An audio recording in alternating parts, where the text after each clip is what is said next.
Good afternoon. Welcome to the webinar.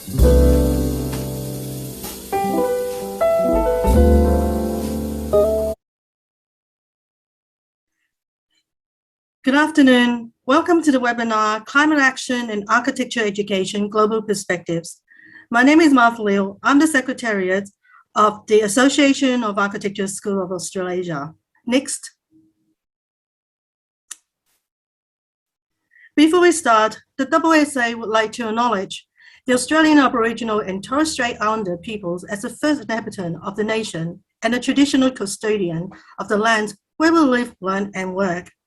Today, we are delighted to have the AASA Climate Action Working Group presenting the webinar series on climate action. Before we start the presentation, I would like to take this opportunity to show you where to find us on our website. Next. The AASA webinar platform is designed to engage with practitioners, researchers, and academics on any topic that are relevant to architecture and the built environment.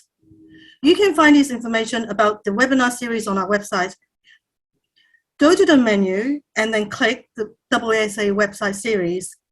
And then next, please, go to the open call.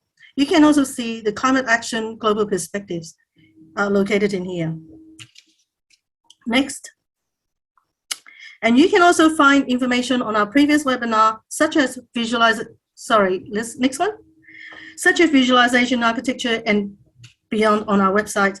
The recording of this webinar is located on this link, and also on the YouTube. Next, please, and then next. So if you have a research topic that you want to share with us, please send us a proposal. Without further ado, allow me to present our moderator, Dr. Philip Oldfield. Philip, over to you. Thank you so much, Martha. Good afternoon, everybody, or good evening, or in fact, to our speakers today, good morning, or good very early morning.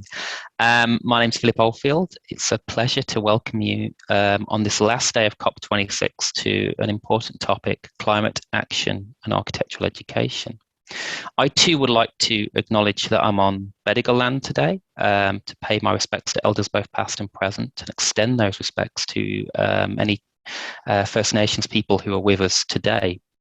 I'd also like to note that First Nations knowledge has been caring for country and the environment for tens of thousands of years before I came to Australia, and it's integral to tackling the climate crisis in the future.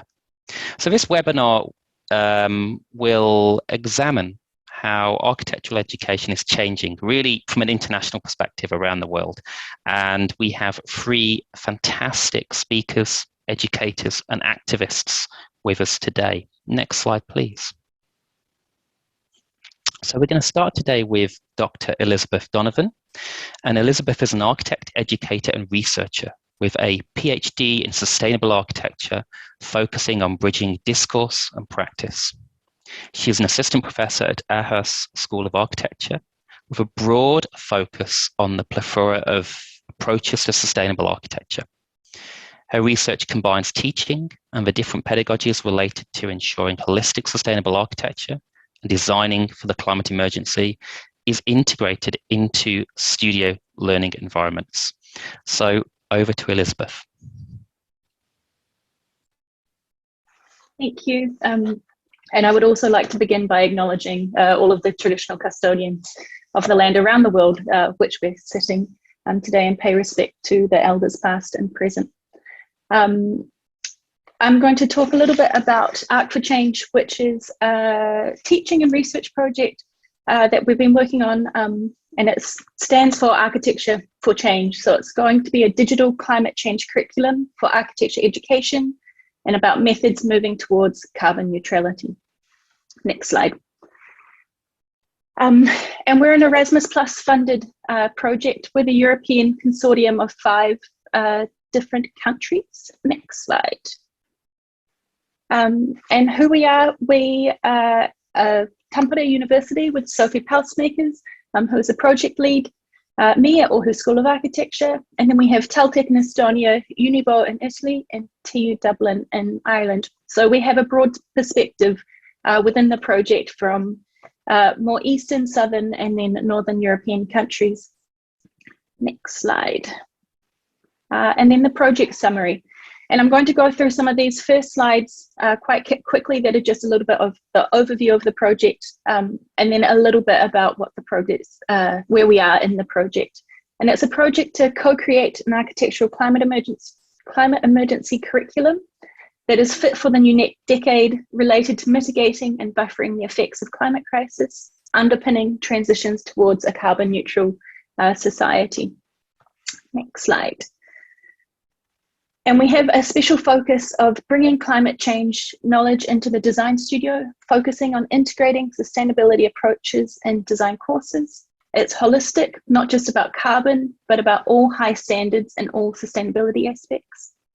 And it includes climate change adaptation and climate justice, global responsibility issues as part of the architect's role.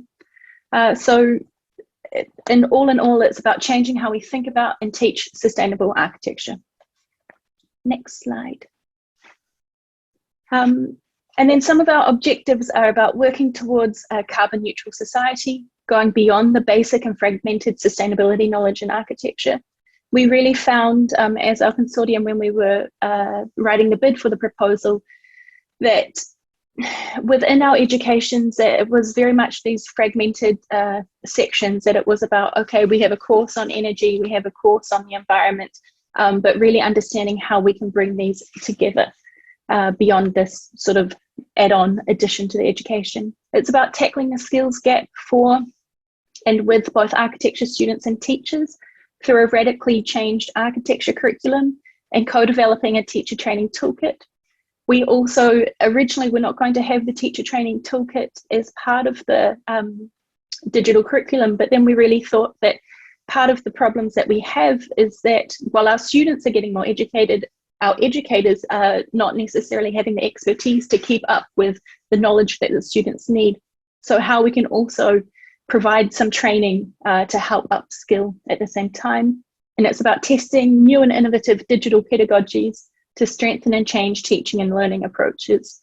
So really, we submitted this proposal in April 2020, so at the very start of COVID, and we can really see massive changes in the digital sort of sphere happening. So it's actually a perfect time to really push the digital pedagogies. And then it's about broadening access to the knowledge and tools via the digital platform. So it will be an open source platform that can be accessed for anybody. Next slide. We have 5 different work packages and inputs. And the first one is the undergraduate curriculum. The second one is the master's curriculum. So these work really closely together between me and Sophie. And then we have the didactic methods or the teacher training toolkit, which TU Dublin is responsible for. And then feedback and perspectives, really ensuring that what we're doing is the right approach for the students and educators. And then the platform from Taltech in Estonia. Next slide. And so it's a 3-year project, and we're just finished just after the first year into it. So we've just finished a lot of the mapping and analysis stage, and moving into the actual designing of the curriculum and the designing of the didactic toolkit, which will be finished and live in September 2023. So what I'm showing today is sort of the early stages of where we're at, and we've got a lot to do in the next 2 years, but it's a really exciting part of the project. Next slide. So one of the first things we did was a survey, and we did sort of 26 questions, gaining insight into the existing experiences and future wishes from students and educators concerning integrating sustainable architecture into the education framework. And this was including both the educational content, but also the pedagogies.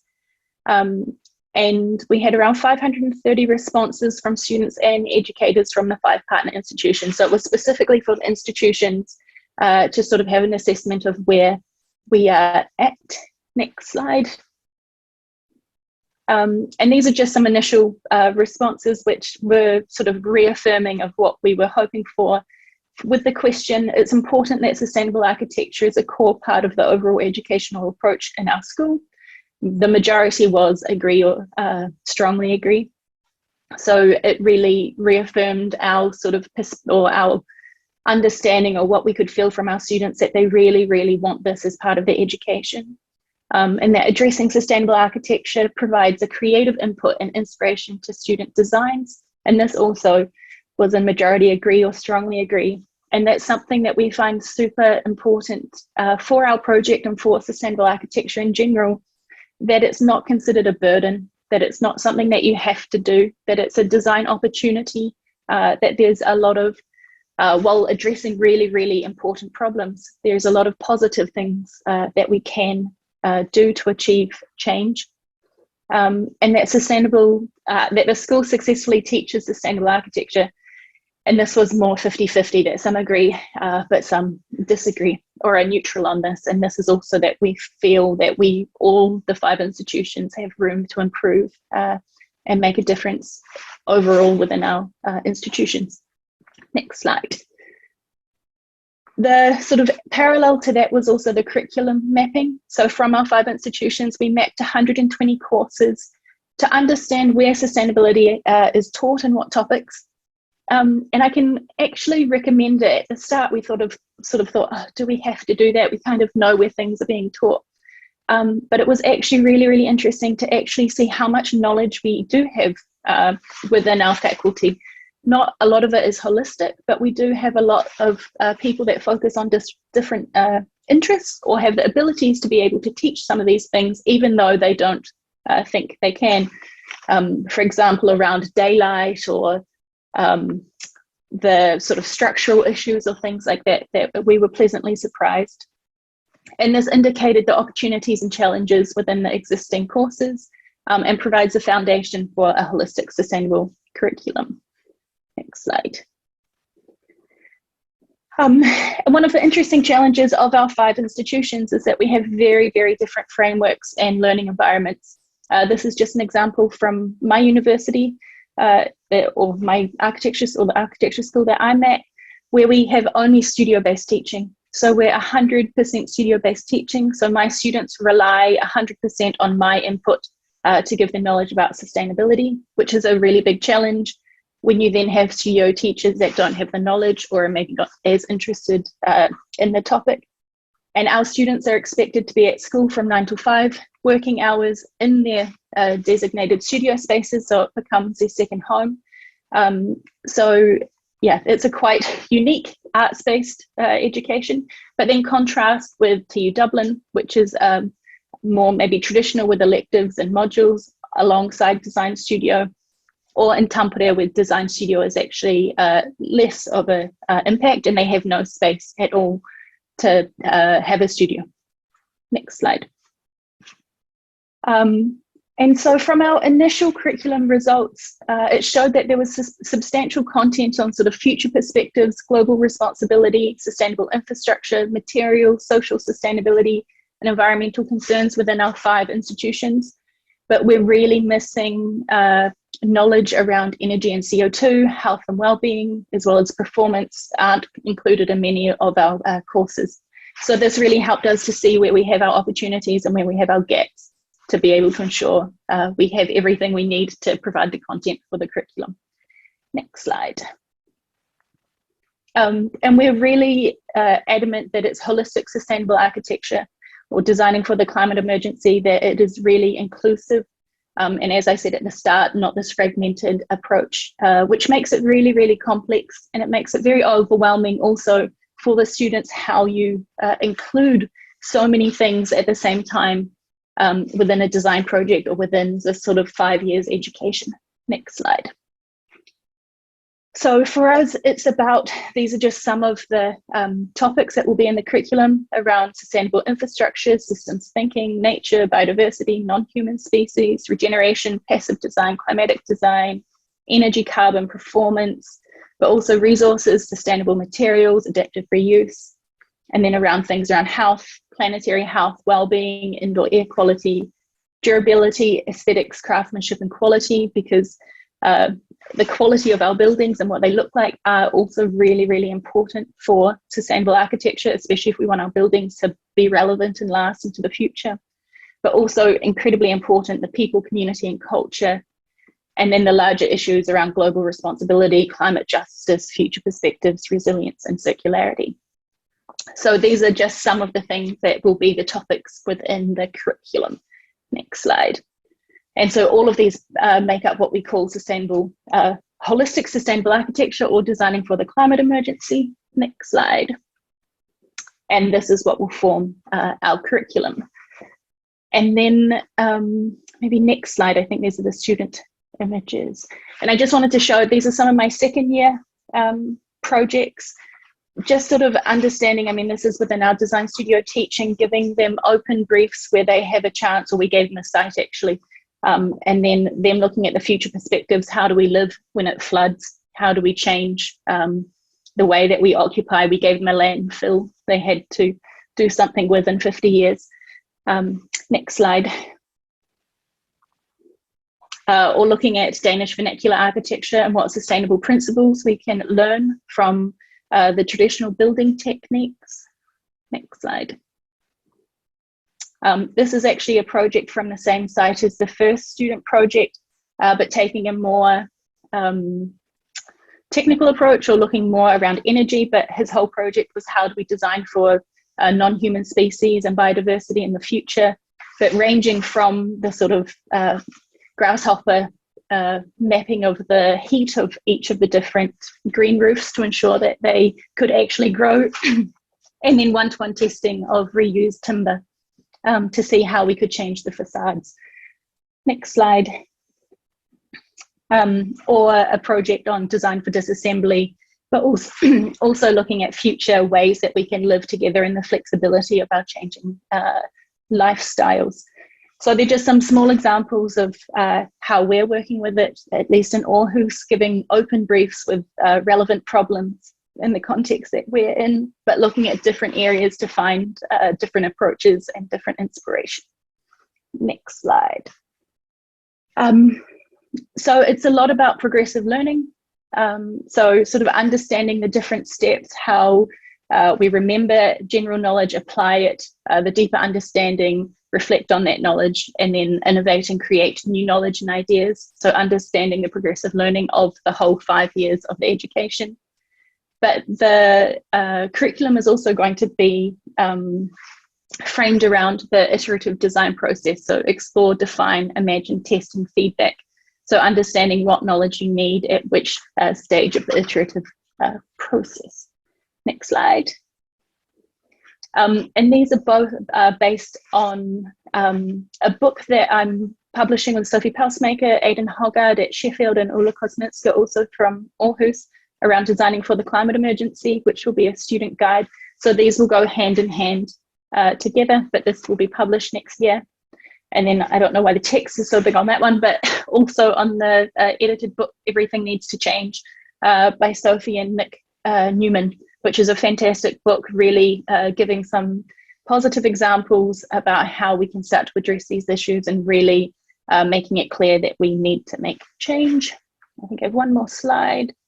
And then we also have a sister project called Arc for Future, which is a collaboration between Southeast University and Tampere University, funded by the Ministry of Culture in Finland.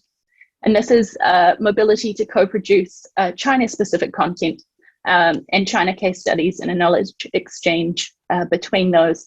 But we also have interest from the UK with the RABA, ACAN, and other schools of architecture.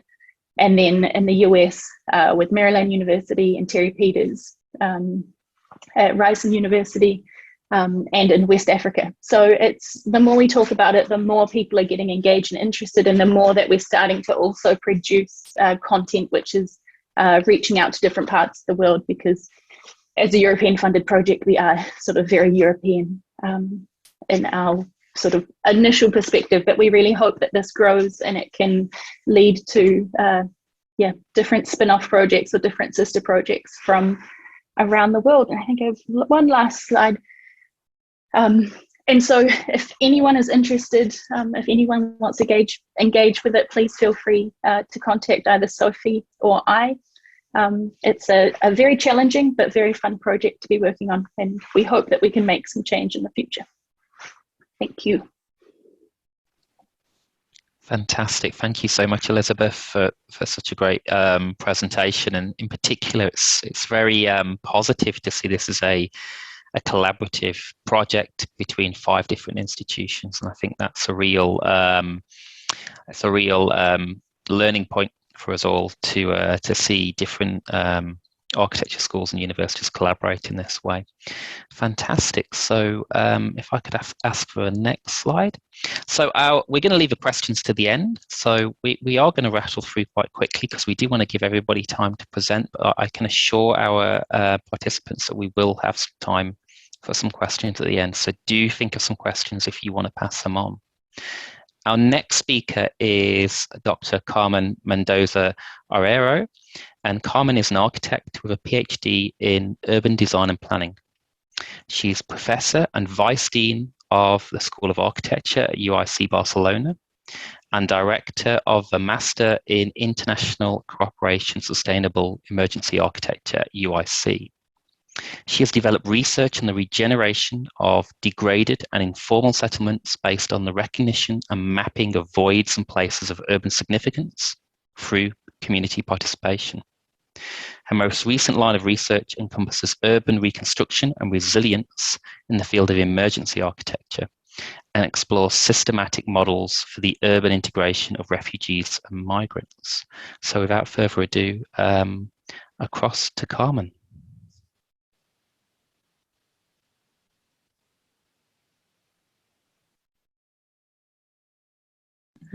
Sorry about that, I was muted. Thank you very much. I'm really happy to be here, and thanks to Liz and Philip for the invitation to share my experience in pedagogy developed during this past decade as director of the Master of International Cooperation Sustainable Emergency Architecture, as well as the work of my research group at UIC Barcelona, which is strongly linked. I'm pleased to be here because I think that being here with such great professionals and audience, I really believe these events are the space of discussion for new forms of pedagogy and scholarship. The topic of the panel is extremely relevant, and I wanted to start by saying that in the context of climate change, we must expand the meanings of spatial and social justice, understanding them not only through the redistribution of physical and economic resources, but dependent also on the redistribution of knowledges. An investment in an urban and architectural pedagogy, which, as you know, is the transfer of knowledge across governments and communities, I think is the fundamental pursuit to construct a climate awareness culture as the basis for an inclusive urbanization. Because of this, I think that seeking new forms of urban pedagogy and architectural pedagogy is one of the most critical sites for artistic investigation and practice today. We know that the conventional structures and protocols of academic institutions and urban planning agencies may be seen to be at odds with activist practices, which are in itself, by their own nature, are organic, extra-academic, and trans-institutional. Therefore, one of the things that has driven my research and teaching has been these following questions. Should activist practices challenge the nature structures of pedagogy within the institution? And are new models of teaching and learning called for?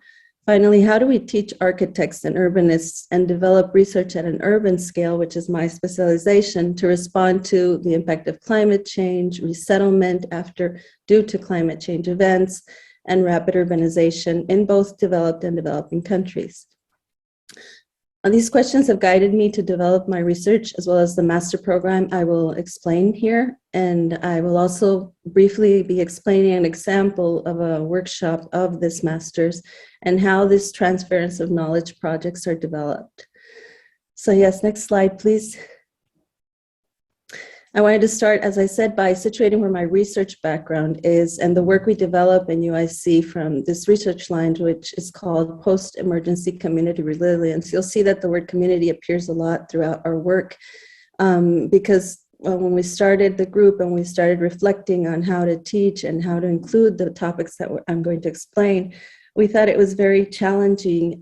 Where do we put community action against this background I was saying of governance and planning? It should be present in the projects we develop, and this is what we thought of. So we thought that the group would touch the meaning of planning for communities as a guide for local action and strategies, And in our research group, we're always looking at the urban scale and how it responds, as I said before, to climate change, resettlement, rapid urbanization. And it's important to stand out that we think we have to do the work here. And when I say here, I mean in Barcelona or in Europe, and also in developing countries. And we very much thought it had to be through bottom-up participatory mapping and linked to urban design methods. So it's like a bottom-up, top-down mix of our tools that are from the formal city, let's say, or from the pre-crisis city, and adapting them to how do we transfer knowledge to the communities in order to empower them so that there can be a change. So we really believe that this flexible attitude to face territorial discussion and planning is consistent with the current uncertain conditions of territories, which are subject to pressure for change by all these different events that are happening. And so when projecting the territory, the urban scale, and the architecture, we at the same time, we're projecting the keys for this transformation, which we understand is essential for a place to evolve from its own identity and respond to new requirements. Next, please. So we started with a diagnosis in which we thought it was necessary for this pedagogy to be taught in the field. And it was to find a comprehensive urban analysis and intervention, but building on context and culture. The need for tools that could be alternative methods to those of the pre-city, adapting the tools to physical and social singularities of existing settlements.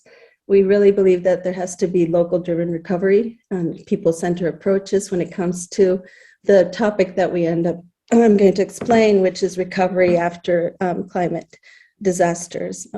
And one thing that is very important when we started thinking of how we had to approach this pedagogy was that we were seeing that a lot of relief after disasters caused by climate action or conflict were also thought of in a very short term. And we believe that, as we've seen through the years, that this is a long-term issue. So we said relief is the enemy of recovery, in the sense that if you really want to make real recovery, you have to think in a long term.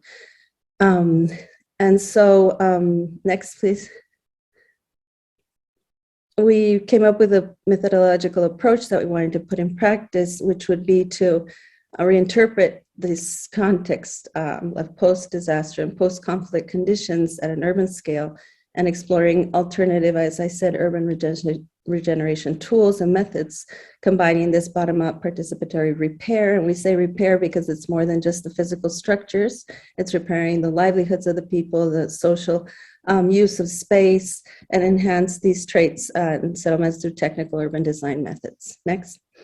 So in 2013, we put together, and I joined the Master of International Cooperation Sustainable Emergency Architecture, which is what we wanted to do was prepare architects, urban designers. We also admit geographers, people from the built environment in general, because we're not going to teach architects to design, it's teach them to be able to respond to these contexts. Which were rapid urbanization. I had worked in informality, poverty, conflict, and natural disasters. So as you see here, what we call emergency architecture, which would be post-disaster and post-conflict design, reconstruction and relocation. So we're not talking about first emergency, but more post-emergency, shelter and low technology. Next. So the master's, the McAulay, is 60-degree 1 year. But what's interesting of it is that due to the way Europe was putting together the Erasmus Mundus program, which was a group of, you had to have 4 universities, European universities, and get funding for scholarships and for professors. We joined this consortium, which is the second year of, it's the first year, everybody does the first year in Darmstadt. They're the hosts of this consortium. And the second year, you go on to our master's, which is the Master Emergency Architecture, or you can go to Grenoble and it's development planning, or you can go to Torregata and it's development economics. This program is called the Mundus Urbano. It's International Cooperation of Urban Development. And so we're also part of this consortium with our masters. It's more transdisciplinary, which I think is great. The students get 2 degrees, so in total it's 120, but ours itself is official, which means that our students with these credits can go on to do a PhD. Next. So in a nutshell, this is McAulay. We had the umbrella of international cooperation because many of us had worked in this field, and we were looking at human settlements and architecture back then, 10 years ago.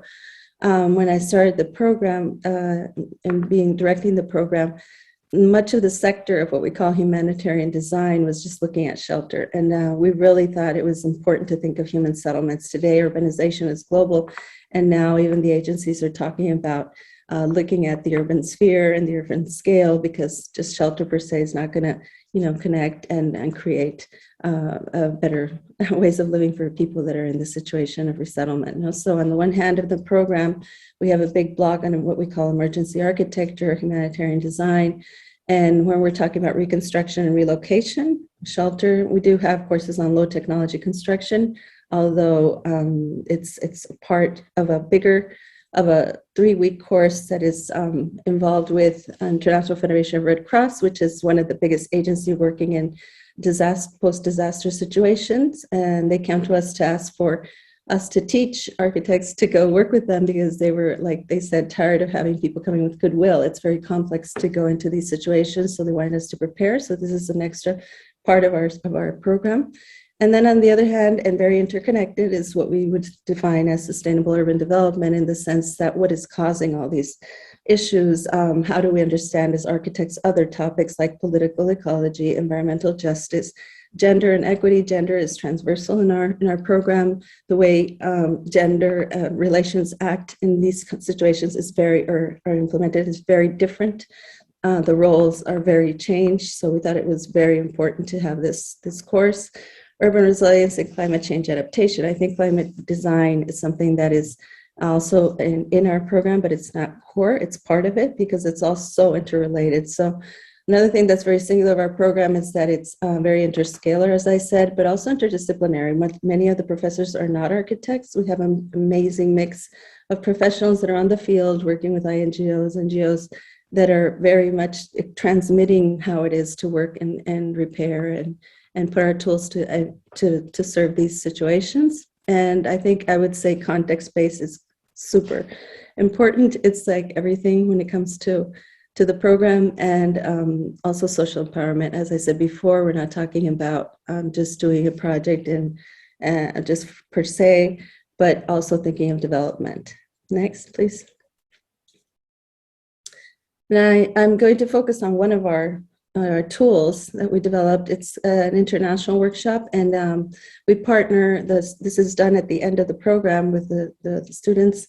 I think it's very important that when I was starting the talk, I was talking about our responsibility of knowledge transfer, and this is where this all started. And so we always partner with a local community, a local organization, a local university. We like to have the students of the local university because, as I said, context is so important.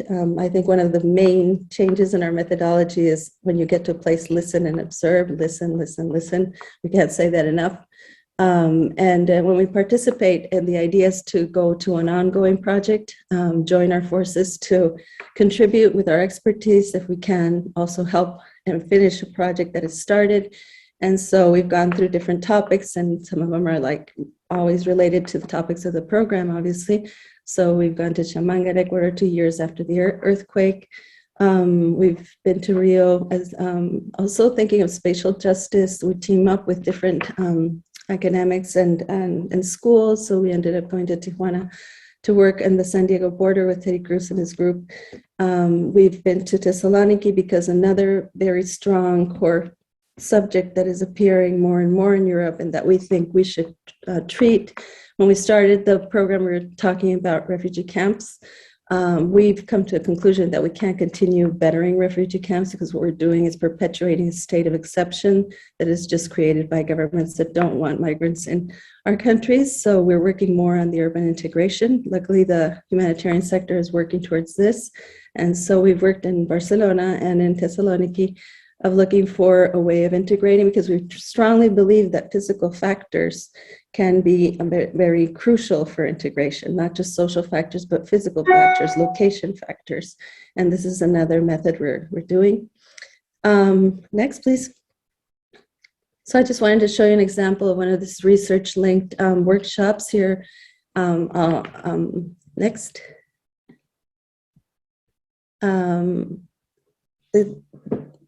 What I wanted to show you also is that this is, as I said before, this is applied research. So we think when we put together this research, when we're transferring knowledge, going to a community and working with them, it's very important that it enhances the cooperation between communities and higher education institutions. As I say, it's to strengthen social responsibility and service learning also, and ethics in young professionals.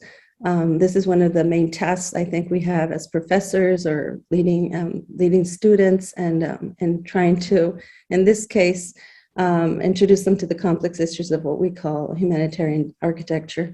And so as part of this academic experience, this set of projects we develop, they tend to highlight the relevance of establishing a partnership, which involves, as I said before, the local community, the local governments, as well as professors from diverse institutions in geographical settings, which I think is really key to this, for this to be developed. So again, we're stressing the need of having culturally based approaches, and because it's very important when we come to building the traditions and the methods, the materials, but also working with the community because of the importance of risk perception when it comes to prevention and when we're talking about reconstruction. No? And next. So the method, as I said before, here we have some images of one of the things that is most important for us is how do we incorporate this layer of the perception of the people, the physical and social traits of the place to physical maps that then we can use as part of the design process. So this would be another talk in itself, but one of the methods we really are engaging is in how do we get this information from the community through mapping, through participation, et cetera, and incorporate it to our design. Not just leave it there as a report, but also incorporating it in our design. And this is something which we've been working on for quite a while. Another thing that is very important for us when we get to a place is to identify which are the local systems, the management and decision making, because we really need to know the power structures and the power relations when you want a project to be successful. And these contexts where nothing is really working when you get there. No? And also, as I said before, ensure capacity development, knowledge transfer is a vital point for the repair process. Next. Yeah, so I just wanted to show you an example, and with that I'll finish. This is a workshop and an international transference project that we did in Piura, in Peru. In March 2007, the phenomenon known as El Niño Costero, it caused increased intense rains, flooding, and a disaster in this region, and specifically in Pedregal, this small town. It caused 3,000 people to lose their homes. And 3 years later, finally, the Peruvian government was able to implement a reconstruction plan, and people were still waiting for their housing problem to be solved. But interestingly, we didn't work on housing. We were asked to work as part of the reconstruction plan with public funds, with the local university, with the municipality, and an INGO that was specialized in bamboo and working in transference of knowledge of bamboo. We were asked to build a park or a place, a memorial place for children to play, which is the space you see here, and which we were supposed to develop. They wanted a park. We, and as you'll see, ended up putting in practice more of a knowledge transfer process. Next, please. And it was, we decided to reinterpret the conditions. And this is, if you see here, Pedregal Grande. I don't know if you see my cursor, but anyway, the river is towards the left, and there's the highway, and then it all flooded towards the two linear strips you see here of Pedregal. And so we started by a diagnosis that was flood maps and understanding the topography, understanding the affected houses, but especially we were linked to developing through that small space, safe zones, evacuation routes, understanding the risk, transmitting this risk to the community. And we were into doing, we wanted to propose nature-based solutions. So introducing sensitive urban design, water-sensitive agriculture, because they have a problem with how to retain this water. So as I said before, our traditional urban design tools, such as analysis of mobility, accessibility, open space, urban fabric, but thinking of these topics that I said before. And at the same time, very important for us in our method is this bottom-up participatory repair workshop. So all this would be translated into the proposal, that we thought had to be an urban mitigation and betterment proposal, not just the small, the plaza itself or the open space itself. And this is something that I think is very important when we have this opportunity of doing one side, thinking of the systemic repair and thinking of a more system approach design. Next. So very briefly, we obviously have many maps, and we ended up with and what we call a civic grid, which is introducing everything that is civic in one drawing. You can't see it well, but where are the places of commerce, the informal commerce, where which are the empty plots that could be linked, what are the opportunities, et cetera. So we focused on the voids because this was one of the options they gave us, and we've proposed not just for the plaza, but the plaza as a system, and how to reuse and get these ecological corridors that you see here working, shading, reducing the effect of high temperatures and sun exposure, et cetera. No, reducing waste disposal, which was a very important thing too, the water system to support the hygiene of the locals, the irrigation, the agricultural land, the reuse of water, and then in general, doing an upgrading plan through this space itself. So when we go to the communities, we are also giving back a technical document that they can use after we leave. The idea of having local partners with us in these workshops is that they continue the project. We usually work by steps. We look for funding for each step, etc. So as I was saying to you, it becomes a transference project, and then many of the alumni of the masters or the master students go on to do their internship and continue these projects. Next, please. So the methodological approach, as I said, has this bottom-up participatory workshop. In this case, there were children because this was the target of the place. They wanted it to be a children's place. So just very briefly, we put together lots of strategies. Here you see a couple, no one's getting to know each other. Then we had them imagine their park. Then we did cognitive mapping with them by age groups, because each age had a different perspective of the river, of the flooding of their houses, et cetera, et cetera. This was all transferred into the design process. Next. On the other hand, we also, next please. On the other hand, we also have a very strong communication strategy. This is something that as architecture professionals we don't usually do, but this is part of also the design methods and tools we teach. So we did consultation with the community stakeholders, very important for them to understand what we're doing. Then for this, we use models like you see here, a handmade model, interactive hands-on activities with them.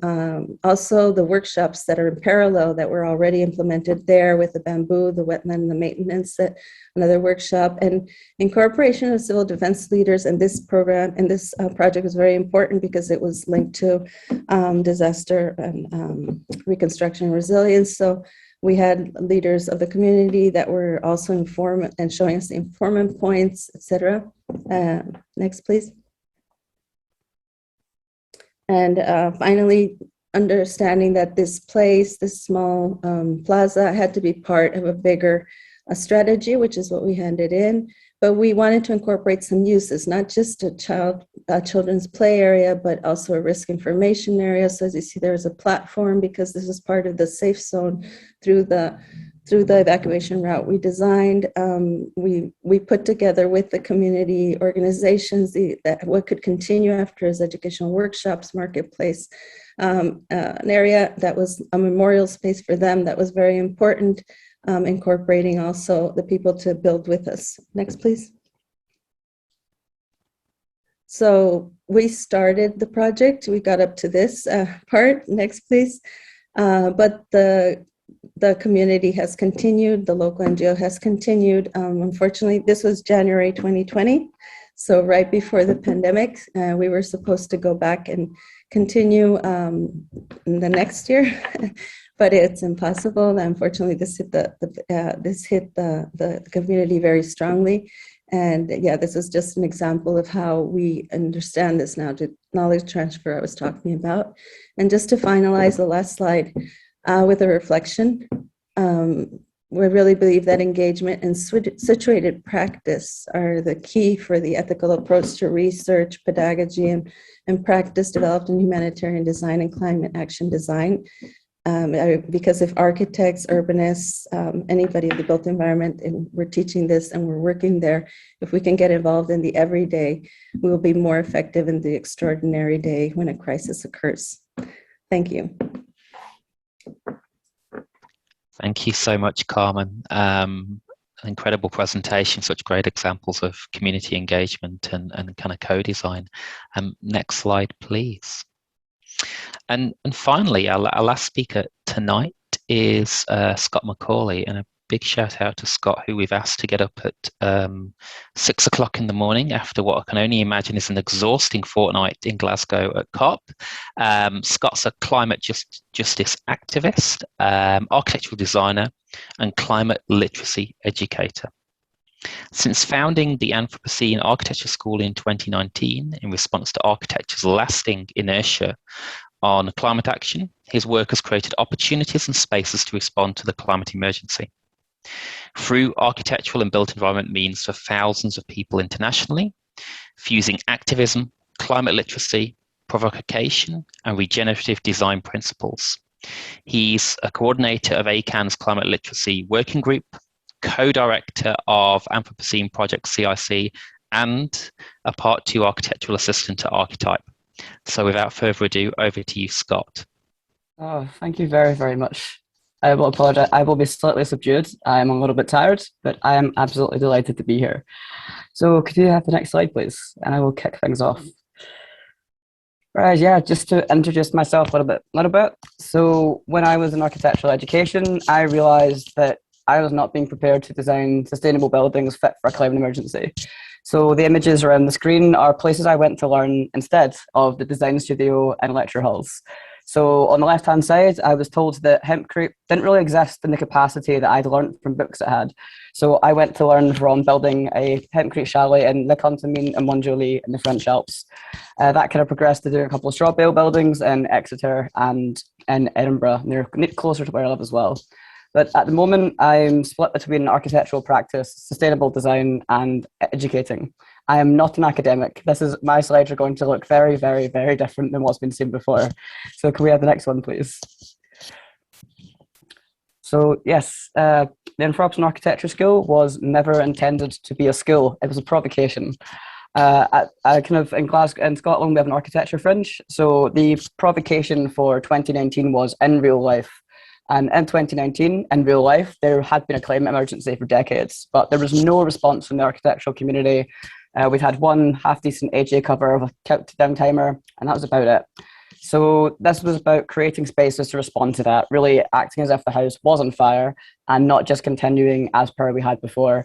And that included having to kind of call out and challenge non-response in institutions and practice and in festivals as well. Can I have my next slide? So yeah, so I chose very intentionally, and the Anthropocene which we are in now is in a very, very different space than what we've been taught to design for so far. So there's this really fantastic quote from Rob McFarlane's book Underland, where he says that we are presently living through the Anthropocene, so where we are today. So there's an epoch of immense and often frightening change on a planetary scale in which is seen not as an ever-deferred future apocalypse, but it's an ongoing occurrence. We are seeing events of a scale and magnitude that the IPCC had not even imagined before 2100 already. And I chose Anthropocene because not only is it a fantastic icebreaker, because many people had no idea what it meant, but it also drew people who were aware of the concept. So in the very first workshop I ever did, we had someone who came along who'd been at the COP process, who'd been creating a VR experience to actually show delegates what a future world would look like. And it's just been a really great way to kind of differentiate from architecture's usual avoidance of the words eco, sustainable, green, or any of the usual kind of plethora we use. Can we jump to the next slide, please? So this is basically where we are. So I can't talk about this without kind of hammering the scene home a little bit more. So I will apologize. There'll be a hyper-condensed bit of climate literacy in here. So the left-hand side of your screen is the 1850s. The right-hand side is the future. So we're currently on course for about a 2.7 to 3 degree temperature rise at our current rates. So we've seen this increasing pattern of, as kind of CO2 levels in the atmosphere have increased, this increasing like temperature. The way we've been taught to design buildings has not recognized this. We are currently buildings typically using data that's the data sets can be quite old. In the UK, they can be about 20 to 30 years old. And this means we're not designing buildings that are safe, comfortable, healthy for a changing climate, because things are warming up and changing faster than we've actually been taught to deal with. So can we have the next slide? I will apologize. My usual style is quite fast. I'm a little bit subdued. I usually have control of things, which I don't. So we're just going to go through what does that difference make? So how much the difference does just half a degree between 1.5 and 2? So if we jump to the next slide, please. So if we hit a 1.5 degree temperature rise, which is the lowest bar, the lowest ethical bar that we should be aiming for, because beyond 1.5 degrees, we lose parts of the planet, essentially. So as far as extreme heat goes, if we go to 2 degrees as opposed to 1.5, 2.5 times more people are exposed to extreme temperatures. As far as an ice-free summer Arctic, it's 10 times worse. And sea level rise is a conservative 6 centimeters higher. And if we jump to the last one, last today's free. So if we go to 2 degrees, we lose twice as many vertebrate species, twice as many plants, and 3 times as many insect species. We're in the midst of mass extinction, and in architecture, we cannot ignore that. We cannot ignore the impact we have on ecosystems. And can we jump to the next slide as well? So we're now going to look at 3 degrees. So I'm very sorry to end your day on what mine is starting on. So if we jump to the next one, and we can see that as far as at 1.5 degrees, a 3% probability of an ice-free summer Arctic. At 3 degrees, it goes to 63%. That's over 20 times more. So we'll jump to the next one. So the average length of droughts also is 5 times more intense at 3 degrees as opposed to 1.5. So that's a huge difference as well. Maybe we consider that almost perpetual. That could be an annual length for an entire year. And next one as well. And we start to look at kind of wildfires or mega fires in lots of cases. So at 1.5 degrees, we see them increase by 41%. At 3 degrees, 97. Again, more than a doubling. So we jump to the next slide, please. So now we start to look at where people are responding. What does climate action or inaction actually look like? So we'll look at kind of an international and UK context for fun here. So on the top left-hand side, we have Greta Thunberg beginning her solo skill strike for climate by herself in 2018. This is one person on strike from school, which escalated to 7.6 million people being on strike in the first ever global strike for climate in 2019 for a week. On the right-hand side and bottom left, we have the Sunrise Movement occupying the Speaker of the House's office in Washington with their representative AOC, demanding a Green New Deal and decarbonisation effectively within the next few years. Bottom left, we have Extinction Rebellion using some very blunt banners, which scientists agreed with, and really just declaring it, we need to be honest, we need to tell the truth, and we need to act now. The bottom right-hand side was the UK's first ever net zero debate. We've got about 600 MPs, about 30 of them showed up, and if you look very closely, you can see some of them are sleeping. So the political response of what we're seeing is below what they've actually been told for over 30 years by the IPCC. And we know this to be true. This is not exaggeration in any way, shape or form. Next slide, please. So just to drag that into design. So we need to actually, when we come to teaching sustainability in architecture schools, very typically it's relied upon this kind of three-legged stool metaphor, the social, economic, and ecological. But we've been overlooking our worldview, our cultures, our heritage. And Daniel Christian Well put this incredibly well. So all design is an expression of our theories about the world. So unless we teach architecture students to challenge the horizons they've been set, to challenge the political inaction and inertia, and to challenge what they've been taught is possible, then we are not going to move beyond that. So we're just perpetuating the same sort of thing. So that also comes into the educators who are teaching those students as well. Next slide, please. So this is what it looks like when a School of Architecture takes a climate emergency seriously and also doesn't have a building. I'm going to increase this map after today for a bit because that would be quite fun. But this is me. I've taught at about, I think it's 18 different universities. Sorry, I can't see things. I'm really tired. 18 universities and about 4,500 people with very little resources, no building, no PR team, no admin staff, just showing what's possible when you take this seriously and start to make connections in quite an agile way. Can we have the next slide, please? And this is what my work typically looked like before COVID kept us inside for a year. So this is from the top left-hand side, the architecture fringe in 2019, through to the bottom right left-hand side, setting a climate emergency tone for the RIS National Convention, really kind of calling out the inaction we were seeing. We've got a sustainability accreditation, the very first in the world in Scotland for architects. And the percentage was so low that had actually been done. So it was really just kind of challenging them to step up, to really do what's necessary. And bottom right is two different kind of workshops, public and for students as well. So can we jump to the next slide, please? So when you're going to launch a School of Architecture on the provocation, the architectural education is obsolete in the face of climate change, having some data to make yourself not look like you're going off on one is quite helpful. So I surveyed students. It was the least radical way you could do this, and found that kind of the average understanding of students in architecture, the built environment in 2019 was about 59.4%. So that doesn't pass exams very well. You wouldn't let doctors operate if that was their kind of average bar. You wouldn't let pilots fly for definite. So this was the gap. We had never quantified this before. So this was kind of presented to schools of architecture. So basically no response for 2 years. And can we jump to the next slide, please? And this is really succinct, just like I said before, so long as we're educating young people to modern ways of thinking, we're going to perpetuate the same civilization. To say we're not going to solve this systemic problem utilizing the kind of, oh God, I'm really tired. My thesaurus is gone. The limitations of the system we've been taught within. Next slide, please.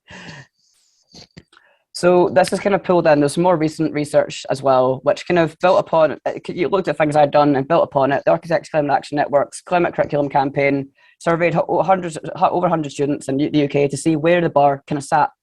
So 76.9% of students did not feel their course is actually preparing them for the future, which is an absolutely shocking number. If any student graduates and doesn't feel they can change the world, they've been failed by that institution. They should be prepared.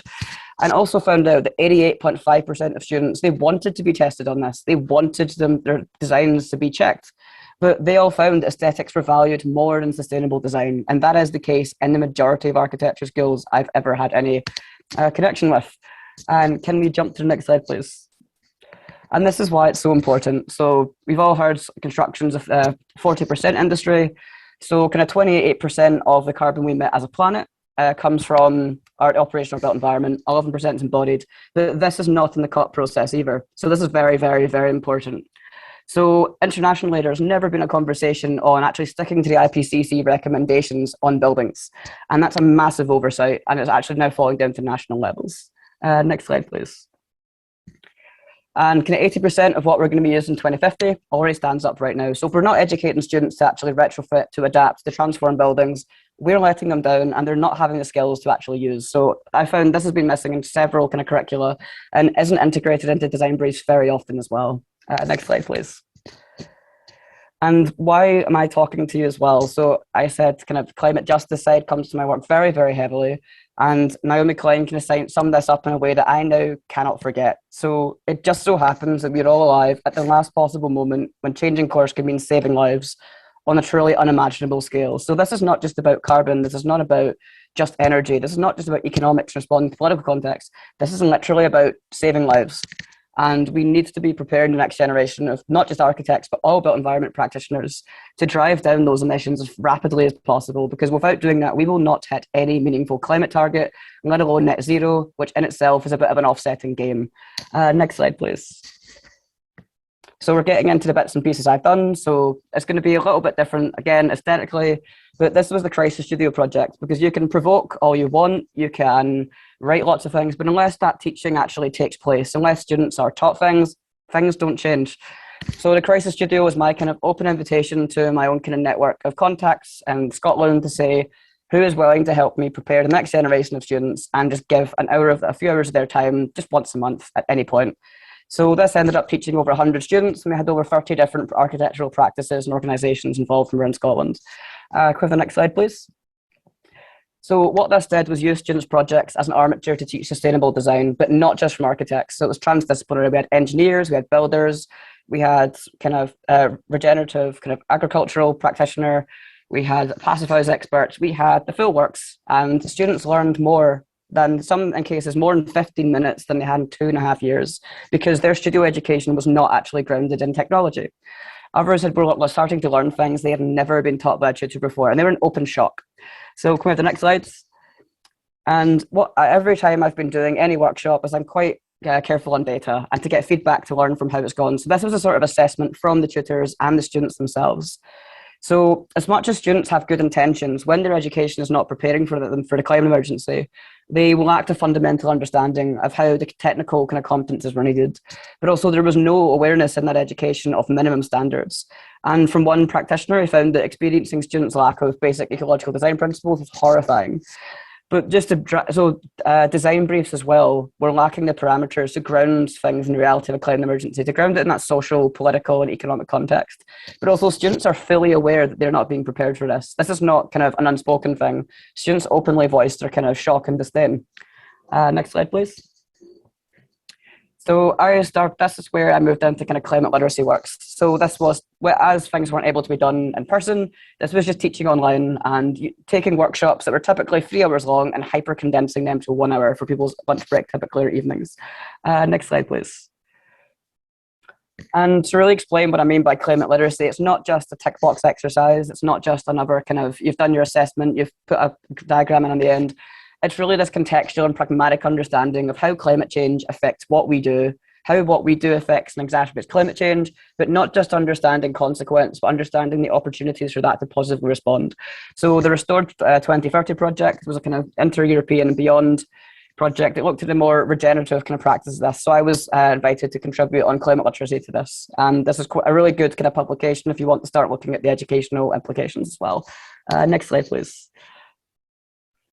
So it's also an emotional thing as well. We've not been giving students the space to respond and to really process how the climate emergency makes them feel.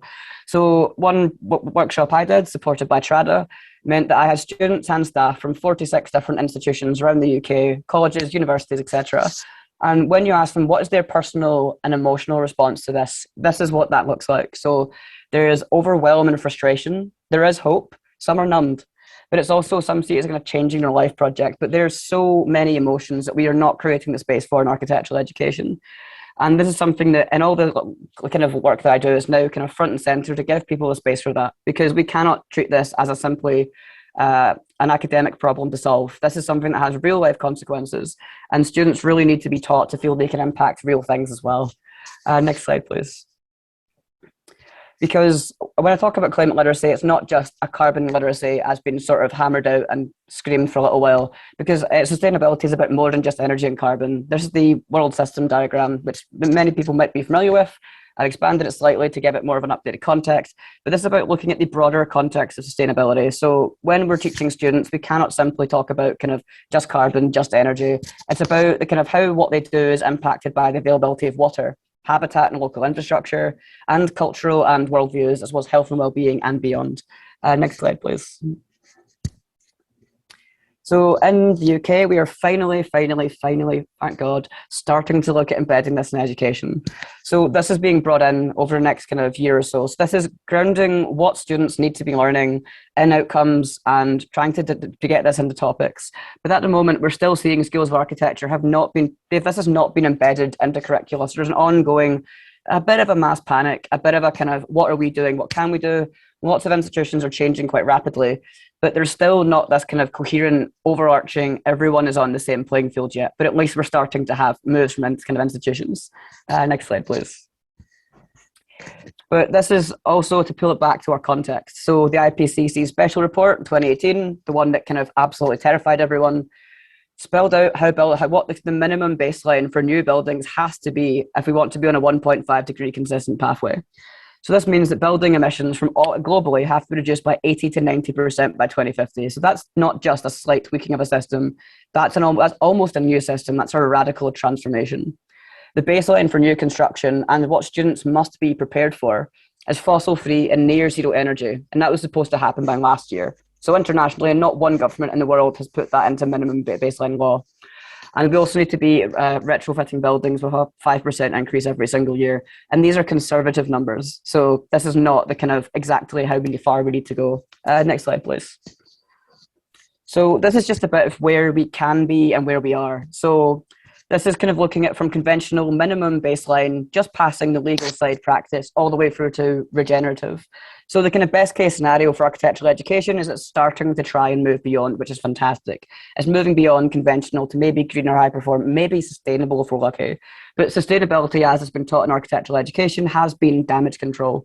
It's been about aiming for doing zero damage through offsetting with the worst case or just minimizing harm, when we've got the capability and the expertise where we really should be looking to do more good than harm. We should not be minimizing harm. We should be maximizing the goods in our project. So when the house is on fire, you really need to be doing restorative at the bare baseline minimum. And students are currently, they're not being prepared for this. Next slide, please. So there's also about resources. So students haven't really had this pulled in a very big way. But when it's been research done recently, it's found that we can only get halfway to carbon neutrality by 2050 for conventional mitigation strategies. So energy efficiency and renewables, entirely necessary. Cannot stress that enough, but that gets us 50% of the way there. So unless students start to look beyond that, kind of the wider supply chain, the wider loops, wider circular economies, we are still in the same system. We are still not getting beyond that boundary. Next slide, please. And it's also about justice. So this was a study in The Lancet from last year, which quantified that the global north has been responsible for 92% of the emissions that put us beyond 350 parts per million. So this is something that also needs to be embedded in the awareness of architectural practice and education, because every decision we make in design, every line that we draw has a consequence, has an impact, and that's global. That's not simply in our own locale. So as much as the global south has been responsible for only 8% of the emissions, can I have the next slide, please? We can see where the effects of the climate crisis are already being felt in quite an intense degree, and this is that awareness beyond our design studios. So the most vulnerable places in the world to climate change, the places on the front lines, are already seeing this. They're already impacted, and they're the people who've been emitting the least, who've benefited the absolute least from emissions. And if we could have the next slide, please. And for every single year that we delay, we lose 2 years of action. So as much as we've been told we need to cut emissions by a minimum of 7 to 8% per year by the IPCC, we're currently not doing that. We're currently going up. So we've probably lost 2 to 4 years of action simply from not responding to that report being pretty damn blunt. Can we have the next slide, please?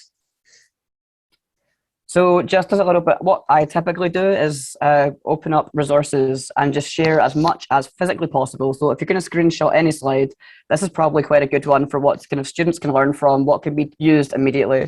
So this is starting to look at climate action for lots of different lenses, whether that's kind of feminist rooted and matriarchal climate justice, through to kind of restorative sustainable design, degrowth, looking at the imagination. I realized once I've never been told to use my imagination in architecture school in 5 years, which is absolutely wild. And then kind of looking for regenerative culture and design, because it's beyond just a design problem. It's a kind of cultural and societal problem. And then looking at the city scale as well. So this is lots of things I found very useful in working with students. Next slide, please. And also, if you want to go beyond that, invite your students to watch films, documentaries, and other things. So probably the most hard-hitting that you really want to have a discussion afterwards is Anthropocene, the Human Epoch. And then each of these look for a very different lens and participatory design, planetary boundaries, or if you want to inspire students, look at Tomorrow. This looks at ongoing kind of things that have been happening.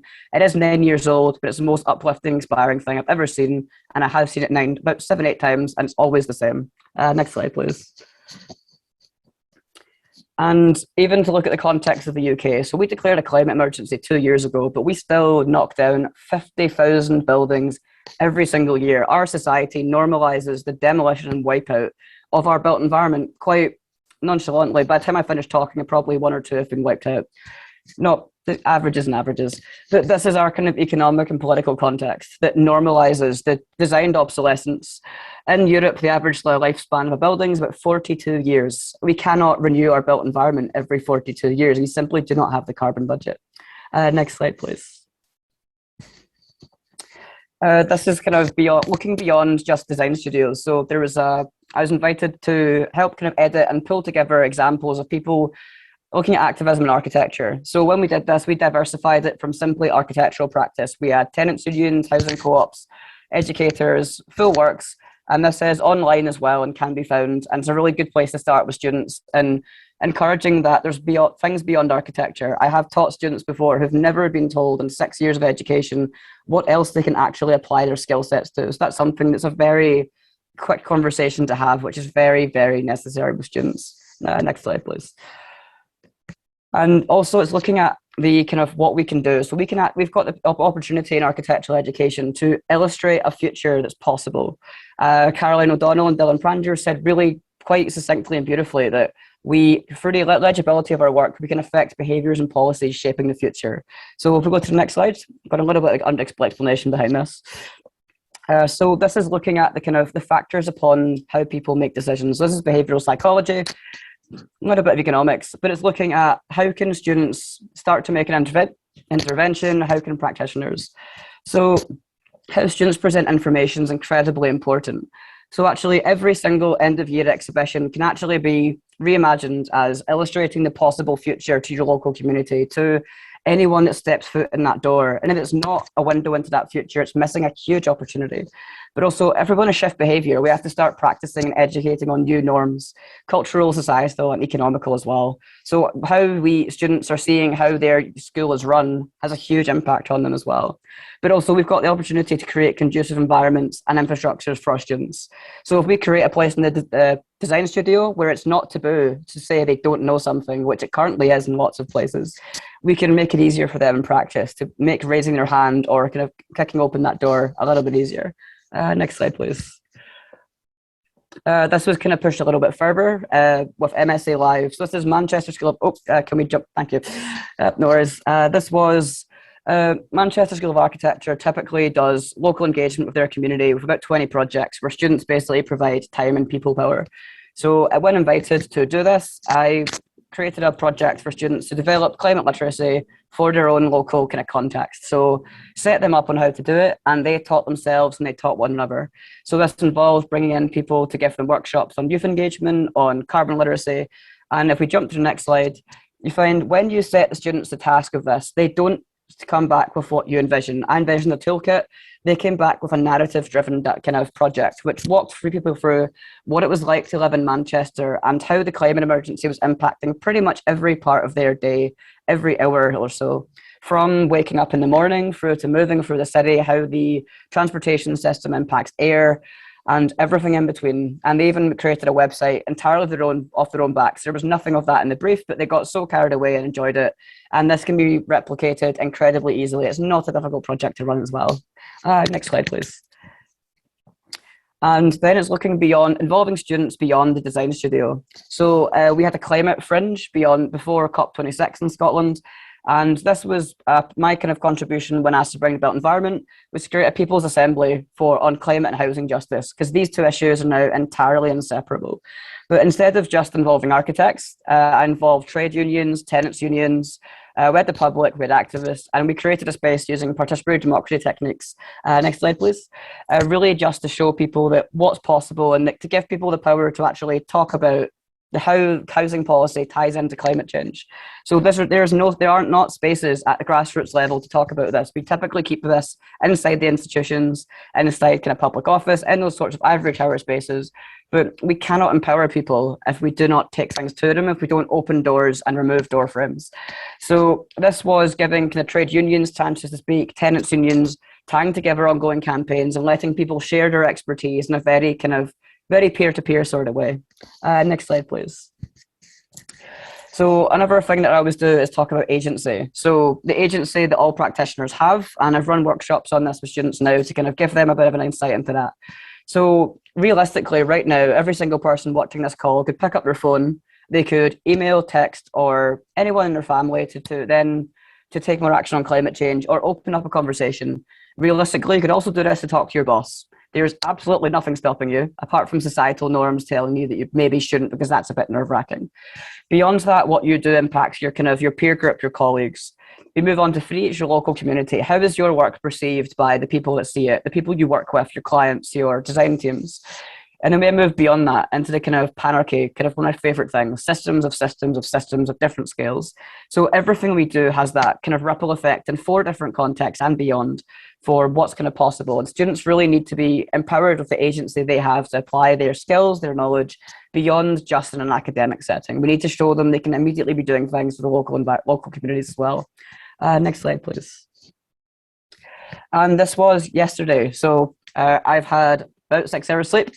But I, as part of the kind of Built Environment Day, we had there was a fringe event going around to invite people to look at different things. So what I did was talk about beyond COP26. So really reimagining how buildings are positioned and not being part of the COP conversation, being part of an international conversation on transforming the 40% industry to at least the minus 10% industry. We have so many solutions in the built environment already.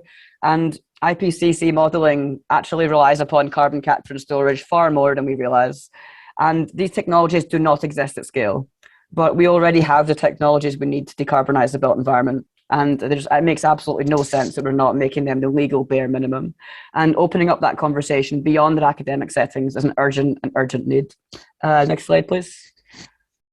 So just to kind of close up, final sort of thing, I do lots of work on the kind of reimagination of things, the future buildings design. And Rob Hopkins put this incredibly succinctly and quite beautifully as well. So one of the fundamental challenges we're actually facing is we need to be able to imagine possible and delightful versions of the future before we can actually create them. So not utopias, but where things actually just turned out okay, where things are better, where we actually do have climate justice and how we respond. So this is just something to invite you to, with students, give them spaces to actually take 5 minutes to imagine what the future looks like if they can really apply what they want to do. And I think that's me done. I cannot remember if that's the last slide or not. The chances are it is. So yes. Oh, thank God. Cheers. But thank you very much for the invitation to speak as well. Thank you so much, Scott, for an incredibly passionate and provocative presentation.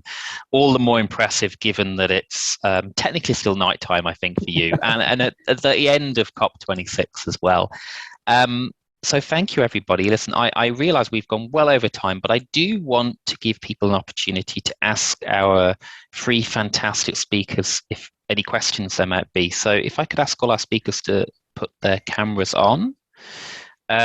If anyone would like to post in the chat or in the Q&A if there are any questions. I can't see if any are being, I'm just, if no one asks one, I will ask a question, which is always dangerous. There's nothing coming up in the Q&A, so you're going to have to deal with a question from me instead, I'm afraid. Oh no, there is one. This is from Emma. Are there any positive examples?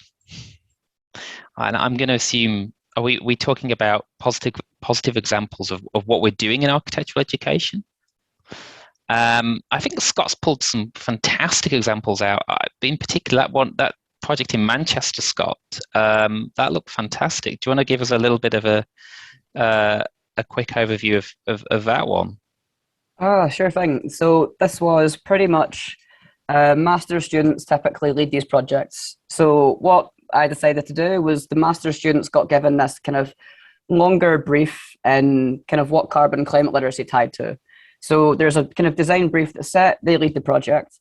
So they were given kind of workshops on how to do youth engagement, how to kind of work with people, and kind of they got given a crash course in where the built environment sits in relation to climate change. So this meant the educators for that project, well, essentially the students who were educating other students, were set up with with enough knowledge to be able to lead that project. And then from there, their challenge was to create kind of the design brief asked for replicable, localized climate literacy toolkits. So I left it entirely open-ended. There was no real, I didn't streamline them, so I left it entirely open to their interpretation. So the students decided that the best way to teach was to use a narrative. And that's something that I'd probably did put into the design brief as a suggestion afterwards. But when students were given the space to learn, the space to design how they communicated that, it came across more powerfully than I not even expected. I had no idea what was going to happen. I just kind of, in the work I do, there's kind of radical trust there. That's, you give it to students and you say, whatever you do is the best thing that happens. And in stepping back and taking hands off entirely, that's what they came back with. So this is an A0 size of poster that can be put up anywhere. If that's of any use, I can dig out the PDF and throw it at anyone who wants it. The design brief is a template that can be run. Again, there are very, very little resources necessary to run one of these. We pretty much ran it off a kind of myself with a little bit of light touch checking in. But that's basically it. It was very open to what the students wanted to do. The brief didn't dictate how communication was to be done. So that communication element was probably the most important part. The articulation of the problem, how they could explain it to anyone. Oh, missed an important part. Part of the design brief was it had to be understandable by people without a built environment background. So they had to go outside of the design studio and talk to people that didn't have any baseline understanding to really just kind of discern how they were going to pitch that. So that was the kind of whole ask. They had to be able to teach where the built environment sat within the climate emergency to absolutely anybody. So you took away that assumption that everyone knows as much as they do. And that was quite useful. They came back with that quite often as well. Fantastic, thank you. I think a couple of questions have come in, but I'm going to ask a kind of question. I'm going to ask each one of you to respond in kind of less than 1 minute. It's not a challenge there at all. We're in a climate emergency. I think that's very clear, and we need to change very quickly. Yet the systems we exist in, the academy, changes very slow. What's one thing each of you think we can do to facilitate quick, impactful change? I'll start. I will do it in the order I suppose we presented. So I'll start with Elizabeth. Sorry, Elizabeth, to put you on the spot. It's okay. I think that's a difficult question. I think one thing or an approach that we're working with is supporting the students to push for change, because as a staff within the institution, it seems that it's a slower, or when we push the boundaries, there's a slower response. But when the students push and demand things, there's actually a faster response. So the student's voice, I mean, at least within the Danish context, the student's voice has more power. So really supporting the students to demand change, because they are so much further ahead than we are as educators. They really want this and they're really demanding it. So I think encouraging the students to really create that demand. Thank you very much, Elizabeth. The same question to Carmen. Yeah, I totally agree with Elizabeth. I think there should be compulsory subjects in undergrad. I think it's happening in master's levels, like we've explained. I mean, when there's a specialization, then this appears in architectural education. But in the undergrad level, for example, in UIC, there are compulsory subjects of sustainability, but they're not incorporated to the core design studios. And it like comes after, like it's not incorporated from the beginning. The topics that are coming up are the same ones that you were seeing a long time ago. So at the master's level, it is happening, but I do agree with Elizabeth, and this is happening in our university. More and more the students are asking for this. And I think that's the way it's going to change, because it's difficult to change the structures. There's people that are in academia for a long time. They have their studio, so it's complicated. But I think that what's going to happen is this: it's coming from the students, and we're going to have to incorporate that at undergrad level. I think that's the key, because then when you go on to a master's, it's already because you're interested in these topics. You want to specialize and how to work with climate action design or recovery or reconstruction, as in our case. So we attract amazing students. That's something that's the best thing about this program I direct, is the amazing architects that come to join us. This is a second degree master, so they're going on to do PhDs on these topics, which is quite unusual in architecture schools to be reading on and defending this link between design and climate, resilience, etc. Fantastic, thank you. And finally to Scott, the same question. Yeah, I'll go for provocative because it's probably why I'm here. I would say there's this taboo in architectural education that it's really a little bit of a shame to admit you do not know something. So the very first thing you can do is admit to your students you're learning with them. And this has to be co-learning. This is the onus cannot in any way, shape or form be put just upon the next generation of practitioners.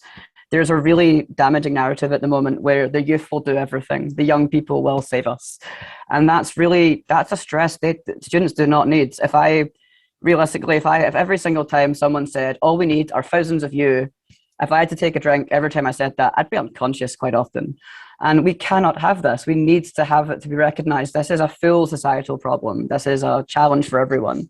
So even recommendations would be, this is co-learning. So as you learn, invite your students to learn with you. So if your practice has to learn to use embodied carbon tools, invite your students. Every practice in the world is currently wondering, how do I deliver projects to do this? So reach out to alumni and ask, what are you currently learning? Can we involve students in it? Or institutions have the capacity to do things en masse. They have the numbers to really take on out-of-website courses at mass scale. So in Germany, there's examples of collaborations with the Passive House Institute, where students can get reduced price training through their school. They can be doing Passive House training before they leave. So they're graduating with the skill set that's needed.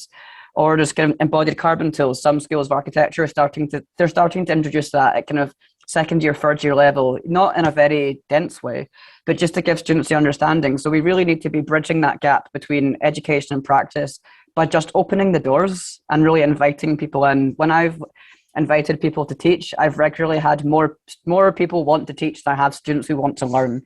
So there's a real keenness to share the knowledge people have accumulated, but there are not routes for practitioners into schools of architecture yet to share that. So work that I've done has created the spaces where people who just maybe they've moved city, they don't have links to that school of architecture, but they've got so much knowledge, and we really do need to recognize people have been doing incredible work in this space for decades. It's about creating the spaces for those people who've kind of led that trailblazed that road to come back and to share that and have the opportunities. But that is going to begin with encouraging students to learn from each other. And another immediately doable exercise, which costs absolutely zero money, so you can sell it to your School of Architecture super fast. It's called the Round Robin. So it's I studied in Halifax at the University of Dalhousie for half a year. And what we do as a formative review is you present your project in a crit format to one student at a time, and everyone goes round the room. So by the time you come to your final presentation, you've articulated that 5 times. You've had 5 lots of feedback. It normalizes inter-student learning, critique, suggestion, sharing examples. And that can be, doing that format, all it takes is writing down how it works, sharing that with your students and finding a room, setting up Zoom calls, and that's it. You can encourage that sharing, that learning rapidly. But again, it's a climate emergency, so the urgency is beyond what I can articulate. So it's creating the spaces to recognize between the staff and students that this is not an easy subject matter. And it's a really healthy thing to have that baseline, because it makes communication that bit easier. It means students can really feel that they're having, the work they're doing is going to have a future impact, because it's recognized what's happening. I graduated in a year of 130 people. I was the one person that mentioned the IPCC report that year. So that's the context of where we are. So if we really normalize it and create the spaces to share, then that's very, very fast. And the People's Assembly example, schools of architecture could start being the hubs for people's assemblies locally, inviting people in. If you've got a building, you can host a People's Assembly. It's very, very simple. It costs absolutely nothing to do. But you can be inviting people in that are not architects. That's probably my last point. Students have to be taught, and they have to work with, communicate, engage with people who do not have a built environment background. And that's a really key thing in accelerating that change as well. Fantastic. Thank you ever so much, Scott. And in fact, thank you all. Thank you to Elizabeth, thank you to Carmen, and thank you to Scott for incredibly provocative, dense, thoughtful, fantastic, and inspirational presentations. As a reminder to everyone, this is the first of 2 webinars. The second one happens in 2 weeks' time. And at the second one, we will be presenting the results of our recently completed survey, which my colleague Liz Brogden has been leading, which looks at what are very similar to the survey Scott presented on, what are students' thoughts, what are staff's thoughts on the climate emergency. And there's 2 stats here I want to whet your appetite with. We found 95% of students are very concerned about climate change, and 95% strongly agree that architects can be part of a solution. So that's two little statistics to kind of finish on, and we'll be delving into those a bit more in 2 weeks.